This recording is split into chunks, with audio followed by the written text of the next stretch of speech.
سلام ጥዕና ሃብልና ክቡራት ተኸታተልቲ ራዛ ሚድያ ንሎሙውን ናብ እዋናዊ ኩነታት መሪሕነት ህወሓትን ጀነራል ታደሰ ወረደን ዘሎ ርክብ ምስ አብይ አሕመድ ዝነበሮ መጻንሒትን ዘመልከት ሓበሬታ ሒዝናልኩም ኣለና። ሳብስክራይብ ብምግባር ቤተሰብ ኩኑ። ኣብ አዲስ አበባ ብልኡኻት ትግራይ ብወዲ ወረደ ተመሪሖም ምኻዶም ዝዝከር እዩ። እንተኾነ እቶም ምስ ወዲ ወረደ ዝተላኣኹ ኣመራርሓ ህወሓት ምስ አብይ አሕመድ ኣይተራኸቡን። ወዲ ወረደ በይኑ ምስ አብይ ጽቡቕ ርክብ ገይሩ ከም ዝመጸዮም ፍልፍላት ዘረድኡም። እዚ ካብ አብይ አሕመድ ዝብገሲ ዝብል ከም ዘሎ ኮይኑ ወዲ ወረደ ካብ ናይ ጌታቸው ረዳ ጌጋ ንምምሃር ዝገበሮ ሽርሕ እዩ ዝበሉ ድማ ኣለዉ። ጌታቸው ኣብ ቤት ጽሕፈቱ ብዘሎ ሰባት ስልጣኑ ከም ዝለቐቐ ብምሕባር ነዚኣ ድማ ወዲ ወረደ ምስ አብይ አሕመድ ዝገብሮም ርክባት ምሽጥራውን ምግባር ዝተዋደደ ሽርሕ ምዃኑ ብምኽንያት ዝበልዎ ኣደጊፎም ዝዛረቡ ወሃብቲ ርእቶም ኣይታ ኣማኑኤል ሰፋ ኣብ እዋን ጌታቸው ረዳ ኣብ ጊዜያዊ ምምሕዳር ትግራይ ከሎም ናብ ህወሓት ዘመላልሶም ዝነበሩ ምሽጥራት ነዚ ምኽንያት ከም ዝኾነ ይገልጹ። ሓደ ወሃቢ ርእቶ ኣብዚ ጉዳይ ዘለዎ ምልከታ እንትገልጽ ከምዚ ይብል። ጌታቸው ረዳ ኣብ ስልጣን እናሃለወ ህወሓት ንኣማኑኤል ሰፋ ዋና ጸሓፊ ፕሬዚደንት ገይሮም ሸይሞሞ ነይሮም እዮም። ኣማኑኤል ብዝነበሮ ናይ መዛግብቲ ምፍታሽ ኣቕርቦት ድማ ጌታቸው ረዳ ምስ አብይ አሕመድ ልውውጥ ዝገብሮም ዝነበረ መልእኽታት ሓደ ብሓደ እናመዘዘ ናብ ቤት ጽሕፈት ውድብ ህወሓት ይልእኽ ነይሩ እዩ። ናይ ካቢኔ ኣባል ኣብ ዝነበረሉ ግዜ እዩ ከምኡ ዝገብር ነይሩ ክብል ይገልጾም። ጌታቸው ረዳ ምሽጥር ኣብ ስራሕ ፍጸምቲ ህወሓት ሓሊፉን ዝጸንሖ ድማ ፈለማይ ስንብድ እዩ። ዳሕራይ ድማ ይሓርቕ ካብኡ ከዓ ገፍ ኢሉ ይገድፎም። ምሽጥር ምን የልሑ ከም ዝነበረ ምስ ፈለጠን ምጽዋር ምስ ኣውዮን ግን ንኣማኑኤል ኣሰፋ ካብ መዝነቱ ኣልዒልዎ እዩ። ጌታቸው ንባዕሉ ተባሪሩ ኣማኑኤል ስልጣን ወሲቑ ኣብ ናይ ወዲ ወረደ ካቢኔ እውን ቀጺሉ ኣሎ። ወዲ ወረደ ነዚ ወዲ ዝን ስለ ዝፈልጥ እዩ ንትሽዓተ ኣዋርሒ ዝኣክል በይኑ ናብ አዲስ አበባ ናብ አብይ አሕመድ ክመላለስ ጸኒዑ። እንደ ህወሓት እውን ባዕሎም ስለ ዝሾምዎ ሰብ እንታይ ይብለና ብዝብል ሓሳብ ክደፍኡሉ ኣይተርኣየን። እቲ ዑደት ከምዚ ይጸኒሑ።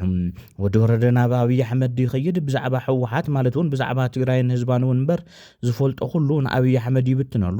አብይ አሕመድ ምስ ሰምዑ ድማ እዚ ግበር እቲ ግደፍ ይብሎም ምሽጥር ዘረብኦም ከይወፅእ ከዓ ይጥንቀቕ። ወዲ ወረደ ናብ መቐለ ይምለስ። ህወሓት ነብሪ ንኽቦም ናብ ቤት ጽሕፈቶም ይጽውዕዎም። ቆሎ ጥጥቆ ይዕልሎም። ዘረብኡ ከምቢቱ ድማ ናብ ደጀን ቢሩ ይምለስ።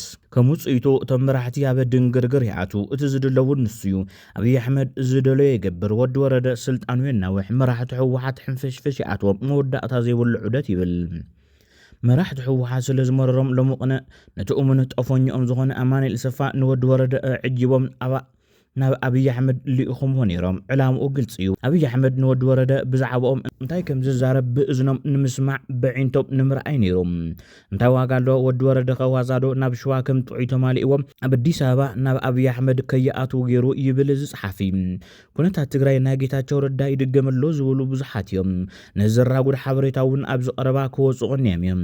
ደገፍቲ ህወሓት ዋላ እውን ኩሎም እንተዘይኮኑ ሚድያታቶም ከይተረፈ ንጀነራል ታደሰ ወረደ ክነቕፋ ይስማዕ ኣለዋ። ጀነራል ታደሰ ወረደ ፕሬዚደንት ንምግባር ብዙሕ ዋጋ ዝኸፈለ ህወሓት ከም ድላዩ ንኽልእኾ እንተኾነ ዓርሱ ከም ገለልተኛ ንምግባር ሓሲቡ እንተነበረ እውን ከም ልቡ ይኾነሉ ከምዚ የለ ብዙሓት ምኽንያታት እናደርደሩ ይገልጹ እዮም። ንጀነራል ታደሰ ወረደ እውን እንተኾነ እታ በጌታቸው ዝወዓልካያ ዜራያ ናብ ባዕልኻ ተጠምጢማ ዘላ ክብሉ ይነቕፍዎም። እቲ ስግኣት እናቶም ዘይኮነስ ኣብቲ ብሰንኮም ዝወርድ ዘሎ ብሰላም ምዃኑ ንኹሉ ዘረዳድ እዩ። ኩነታት ትግራይ ናይ ሕዚ ወለዶ ክግንዘቦ ኣለዎ ዝብል ካሳ ሃይለ ማርያም ኣብዚ እዋን ዝያዳ ብልሕን ትዕግስትን ዘድሊ ምዃኑ ይገልጽ። ወለዶ ትግራይ እዚ ግዜ እዚ ንኣያታትካ እናማዓድካ እትጽብየሉ እትድቅሰሉን እትናቆረሉን ኣይኮነን። እትታኸሰሉ ግዜ እውን የብልካን።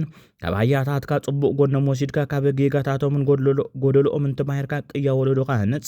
ትጽቢት ህዝቢ ትግራይ ንጽባሕ ዝሓስብ ወለዶ እምበር ኣብቲ ማል ዝሽከልን ዝተተኸለን ኣይኮነን። ንሎማዓንትን ንጽባሕን መበገሲ መድረኽ ክገብር እምበር መዘናግዕን ብሰንኪ ማሊ መናቆርን ክገብር ኣይኮነን። ኳዳስ ድልው ኮይኑ ከባቢኡ ሪኡ ንድሕሪትን ንቅድሚትን ክእምት እዩ ትጽቢቱ። ስትራቴጂካዊ ኣመራርሓ ብቕዓቱ ዝዕቀን በዝኸይድ እዩ። ስለ ዝኾነ ድማ ከምኡ ግበር ይብል። ኣብ ከባቢኡ ብሰሜንን ደቡብን ዘሎ عناتات عانونا رأي أو كسلن نتم صدافو زي ترفع عناتات كدقفن كسجلن زقوي عشا معك أن استراتيجية مريحنة تجراي إذا ما لأيكونن استراتيجية مريحنة نهزب تجراي نتجراي ما أخل شغالو غيرو مسوسن أكلات كبابي مع حبرسب على من تأساسيرو نتزع نزولو عناتات الناس أجنا ناقلهم تجراي اتعنقللو اتعقبلون اتسقاقرلون كل مديو أنفتات بمول النت زمعاد زمت كون اللوم مبر نخبرو حداري هان دف زبل أبزشوم كايو أبزمو زحادر كون يولون أبزمو شيو أبزمو زحادر كون يولون تجراين هزب تجراين ما أخل شخال كاز جبركه أبحو واحد السالسة ويانا تجراي أونات بايتونا عسيم بان كالوت بيراويان بوليتيكا ودباتن تجراي زلغا بيراو عمولو تجراي تمعرانا مزوز تعصفن زنهرن زلو معبالتات كنتات كوابق أي بحرن كارن أفريكان عريقا أرحيك كامت سدر كاب جيجين لعليو كنتات زنهر زلو وكوب عام تجراي من معراي قدن نتكايوم زيجي ناتكاسلو زخونا بنبال تحزتو يزازل